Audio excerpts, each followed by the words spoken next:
Guys मैं लेकर आया हूँ आपके लिए बहुत मोस्ट इंपोर्टेंट क्वेश्चन। गाइस ये वो क्वेश्चन है जो आपके एग्जाम में जरूर आएंगे। अगर इनमें से कोई भी क्वेश्चन आपको एग्जाम में नहीं दिखा, आपको चैनल को सब्सक्राइब, वीडियो को अनलाइक डिसलाइक करके जाइएगा। चैनल को बेशक आप अनसब्सक्राइब कर दीजिएगा गाइस, लेकिन उससे पहले इस वीडियो को देखिए, एंड तक बने रहिए। इसमें आपको मैं डीप समझाऊंगा भी और वो क्वेश्चन भी बताऊंगा जो इस बार आपको जरूर मिलेंगे। तो चलिए गाइस शुरू करते हैं। मोस्ट इंपोर्टेंट क्वेश्चन जो आपको इस बार देखने को मिलेंगे ही मिलेंगे, 100% गारंटेड गाइस। ये क्वेश्चन आपको इस बार जरूर देखने को मिलेंगे।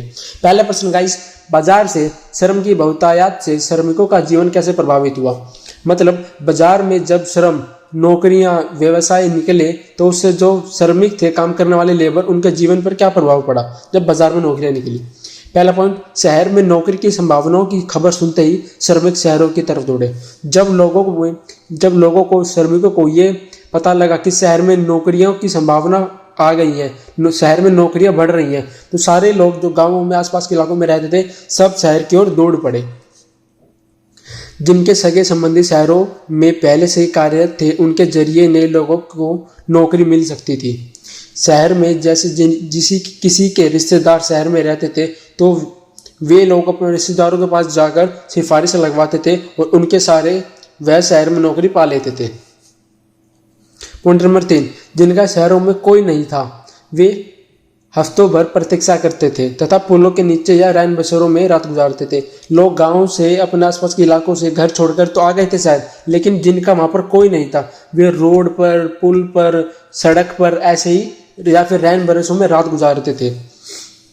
ये इंपॉर्टेंट क्वेश्चन है गाइस, उम्मीद करता हूँ आपको ये समझ आ गया होगा। ब्रिटिश निर्माताओं ने विज्ञापनों की मदद से भारतीय व्यापार पर किस प्रकार कब्जा किया? एडवर्टाइजमेंट के सहारे जो ब्रिटिश निर्माताओं ने विज्ञापनों की मदद से भारतीय व्यापार पर कब्जा किया। कैसे किया था? मतलब एडवर्टाइजमेंट के सहारे कैसे बाजार पर कब्जा किया था ब्रिटिश लोगों ने? पहला पॉइंट, उत्पादों को बेचने के लिए कैलेंडर, अखबारों व मैगजीन का प्रयोग। अगर ब्रिटिश कंपनी के लोगों को, जो उनकी बिजनेसमैन थे, उनको अपना कोई प्रोडक्ट यानी कि उत्पाद बेचना होता था, तो वह उसके लिए कैलेंडर, अखबार और मैगजीन में उसके बारे में, उस प्रोडक्ट के बारे में बताते। उनके सारे वे अपने व्यापार को बढ़ाने की कोशिश कर रहे थे।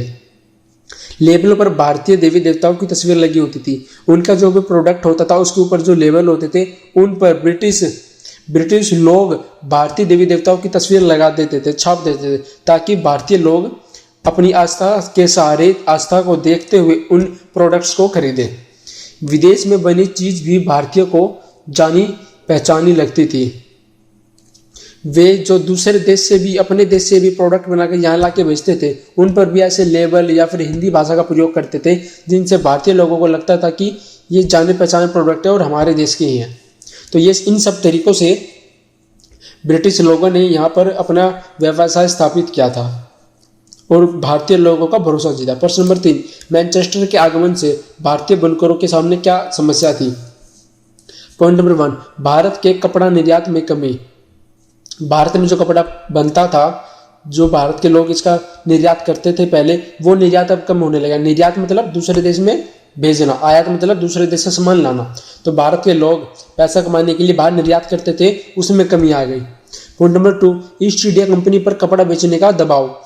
ईस्ट इंडिया कंपनी पर दबाव बढ़ गया था सरकार के द्वारा कि तुम अपना कपड़ा बेचो, मैनचेस्टर के मुकाबले हमें अपनी ज्यादा प्रॉफिट कमाना था। ईस्ट इंडिया कंपनी को कम लागत।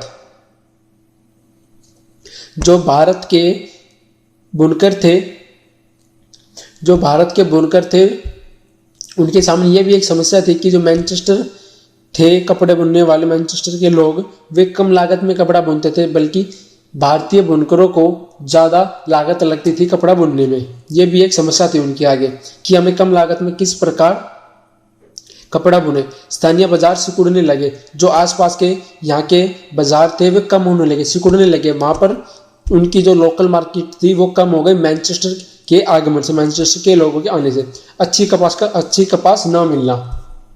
जब मैनचेस्टर आ गया तो भारत में अच्छी कपास नहीं मिली लोगों को, वे सब मैनचेस्टर के सहारे ही जीने लगे। अब चलते हैं नेक्स्ट क्वेश्चन की ओर।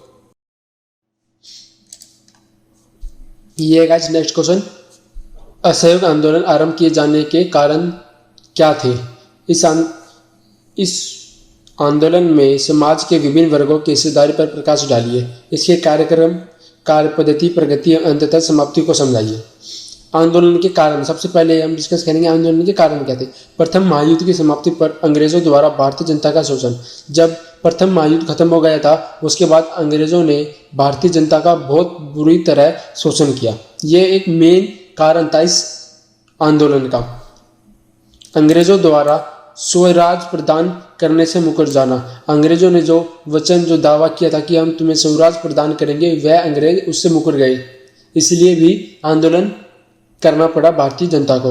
रोलेट एक्ट का पारित होना। जो रोलेट एक्ट था, जो भारतीय जनता के लिए के विरुद्ध में था, उसका पारित होना मतलब वो लागू हो गया था, वो पास हो गया था।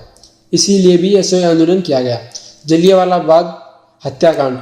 कलकत्ता जो जलियांवाला कांड हुआ था 1919 में, वो भी एक मेन रीजन रहा था इस आंदोलन को चलाने में, बढ़ाने के लिए। कलकत्ता अधिवेशन में 1920 में कांग्रेस द्वारा इस आंदोलन का प्रस्ताव बहुमत से पारित। कलकत्ता में जो अधिवेशन हुआ था 1920 का कांग्रेस का, उसमें जो प्रस्ताव था वो भी पास हो गया। तो ये थे मेन कारण जिनकी वजह से असहयोग आंदोलन शुरू किया गया था भारतीय लोगों द्वारा। चलते हैं नेक्स्ट प्रश्न की ओर। खिलाफत आंदोलन को प्रारंभ करने के मुख्य कारण कौन थे? भारतीय राष्ट्रीय आंदोलन में उसका क्या योगदान था? खिलाफत आंदोलन। भारत के लोग रोलेट एक्ट के विरोध में क्यों थे? इस आंदोलन के अंतर्गत किसी को लंबे समय तक डाला जा सकता था। जो ये वाला प्रश्न अलग है गाइस। भारत के लोग रोलेट एक्ट के विरुद्ध क्यों थे? जो ये रोलेट एक्ट था, इसमें यह था कि लंबे समय तक जेल में डाला जा सकता है किसी भी भारतीय को, इसलिए रोलेट एक्ट का विरोध किया था भारतीय लोगों ने। यह काला कानून था, इसे काला कानून कहा गया था रोलेट एक्ट को। विश्व युद्ध के बाद इसे खत्म करना था, पर सरकार ने बनाए रखा। इसका विरोध आम जनता ने किया। विश्व युद्ध हुआ था जो प्रथम, उसके बाद ब्रिटिश सरकार ने कहा था कि हम इस एक्ट को, इस रोलेट एक्ट को खत्म कर देंगे, लेकिन उन्होंने बनाए रखा, इन्होंने इसको कैंसिल नहीं करा। इसका विरोध आम जनता ने किया। और चलते हैं नेक्स्ट क्वेश्चन की ओर। गांधी इरविन समझौते की विशेषता क्या थी? हाँ, एक समझौता हुआ था गांधी और इरविन के बीच, इसके बारे में बताना है हमें। इसमें 5 मई 1931 ईस्वी को गांधी इरविन समझौता हुआ था। ये तारीख है कि किस दिन ये समझौता हुआ था गांधी और इरविन के बीच। सविनय अवज्ञा आंदोलन स्थगित कर दिया जाए। इस आंदोलन में यह था कि जो सविनय अवज्ञा आंदोलन है वो स्थगित है, रोक दिया जाए। पुलिस द्वारा किए अत्याचारों की निष्पक्ष जांच की जाए। पुलिस द्वारा जो अत्याचार हुए थे उसको बिना किसी भेदभाव से उसकी जांच की जाए कि पुलिस ने ऐसा भारतीय जनता के साथ क्यों किया था। ये था इस समझौते में। नमक पर लगाए गए सभी कर मतलब टैक्स, नमक पर जो टैक्स लगाया हुआ था वो हटाने की बात रखी गई थी इस समझौते में, जो गांधी और इरविन के बीच हुआ था। ये थी उसकी कुछ विशेषताएं। यह है अगला प्रश्न। यूरोप में राष्ट्र के विचार के निर्माण में संस्कृति ने किस प्रकार महत्वपूर्ण भूमिका निभाई? ये बहुत मोस्ट इंपोर्टेंट क्वेश्चन है। ये हर साल देखा गया है, इस बार भी आपको देखने को मिलेगा। वैसे तो ये सारे बहुत इंपोर्टेंट क्वेश्चन थे गाइस, लेकिन ये सबसे मोस्ट इंपोर्टेंट क्वेश्चन है। देखते इसका आंसर क्या है। राष्ट्रीय निर्माण में संस्कृति का योगदान। कला, काव्य, कहानियों, संगीतों ने राष्ट्रवादी भावनाओं को विकसित किया। लोकगीत, जन काव्य व लोक नृत्य, स्थानीय बोलियों व लोक साहित्य पर बल। ये थे मोस्ट इंपोर्टेंट क्वेश्चन गाइस इस क्लास 10th के वीडियो के। अगर आपको ये वीडियो अच्छी लगी हो तो वीडियो को कीजिए लाइक, चैनल को सब्सक्राइब। मिलते हैं गाइस नेक्स्ट वीडियो में।